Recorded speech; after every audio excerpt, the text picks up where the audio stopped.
Refrigeration mechanics get $71 an hour here in Calgary, Alberta. Pretty good pay.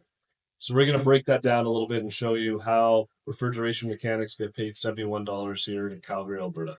In 2025, refrigeration mechanics get paid a base wage of $56.66 an hour. Vacation and stat pay, health and wellness pay. You get $5.60 an hour in pension pay. That all works out to $71 roughly an hour in total wage package. But the cool thing is, look at this. We get a $1.50 an hour raise next year as part of scheduled raise. The year after that, another $1.50 an hour raise. The year after that, a $2 an hour raise.